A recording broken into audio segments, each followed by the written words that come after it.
It's 11:52 at night. You're 22, and the number on your screen is $180, most of what you own. An hour ago, you told the girl you liked that you couldn't come to her sister's wedding. You said something came up. What came up is this screen.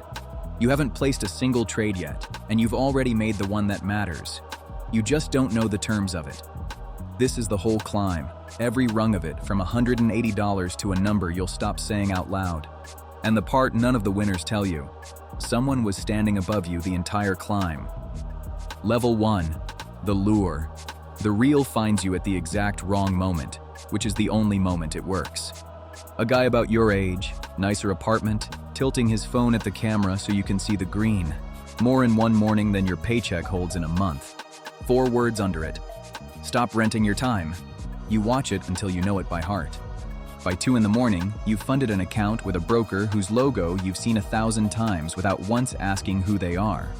You buy the first ticker the app puts in front of you because it's first, and 11 minutes later you're up $7 and your pulse trips in a good way for the first time all year. Hold on to that feeling. Not the money, the feeling. That is the product. That is the thing they were actually selling and you just bought it at full price. Level 2. The blur. You stop showing up to things. You watch strangers explain candlesticks and liquidity, and something 4 of them swear is the only part that matters, and no 2 of them agree on what it is. You find a man online selling a program, screenshots of a watch, a balance with more zeros than you've ever seen in one place. $290. On a card you're already late on. You call it tuition. It's 3 PDFs and a group chat.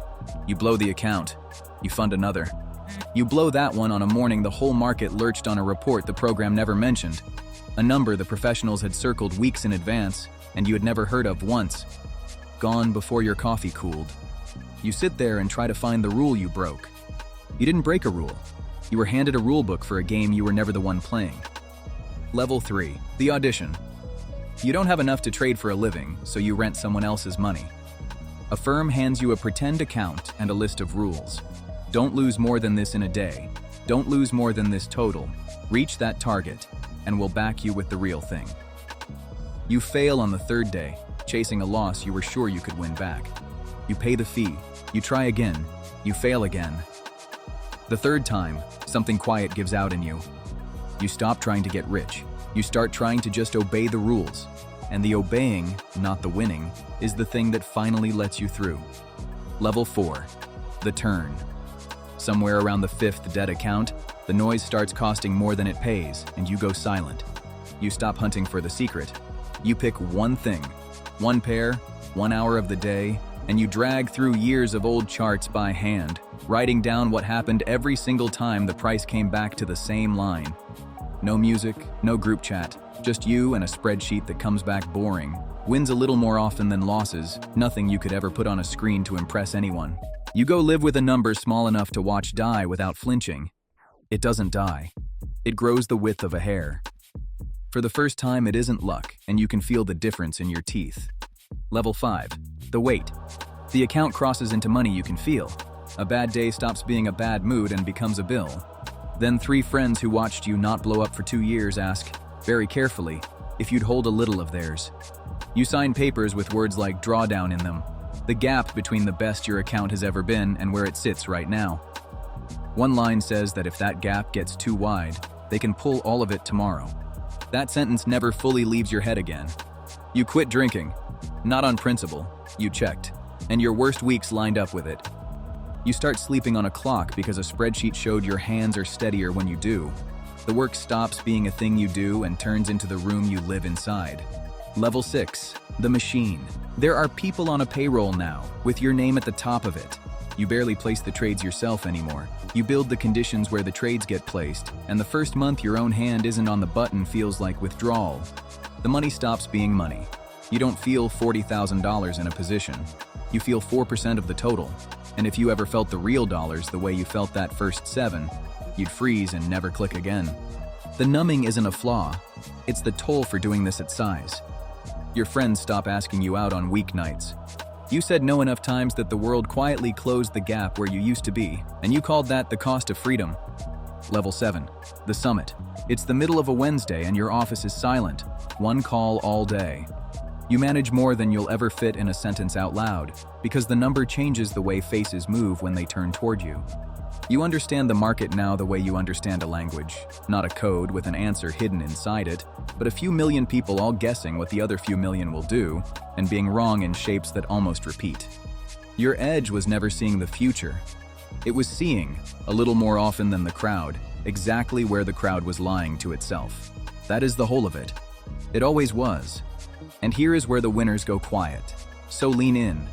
Every time you ever clicked buy, your order did not sail out onto some open water and meet another brave little trader on the far side. It went to a house. The house either took the other side of you itself, or handed you along to something far larger that exists for one purpose, to be the wall you throw yourself at, and to keep whatever sticks to it each time you do. You can win a single hand. Across millions of hands, from millions of accounts wired exactly like yours, the wall does not lose. Because the spread and the fees and the two AMI decisions all lean the same direction, and the wall is the one that wrote the rules of leaning. There is a line your broker is legally required to show you. A small gray one, the sentence most accounts never finish reading. It says in plain words that most of the people in this line lose money, somewhere between 7 and 9 of every 10. They print it because the law makes them, and they sleep fine because you don't read the things you'd rather not be true. Your climb was real, your discipline was real, and you were the inventory the whole way up. You only ever fed the shelf at a different speed, so here is the number the brochure leaves off. You have the house now, the car, the account that runs without your hands on it. You also have a body a doctor keeps warning you about, a pulse that dropped because a screen quietly rebuilt you, and a pile of ordinary days you can't buy back at any price. The wedding you skipped at 22 was only the first of 1,000, and that man in the very first clip, the one in the nicer apartment, he was probably broke. He was a survivor of a graveyard nobody ever showed you. The 10,000 accounts that funded, lost, and went silent. The ones that don't post. You only saw the one who lived, and you copied him. The luck that let him win once was never the math that survives a whole life. A game that can take everything from you in a single morning is not a game you get to keep winning by refusing to leave the table. Right now, tonight, not in a dorm, not over a chart, a kid stands at a bus stop with his thumb over a button that says, "Open account," staring at a green number he's certain is a door. It isn't a door, it's a mirror. He'll fund it anyway. Everyone does. The machine never has to advertise. It just waits.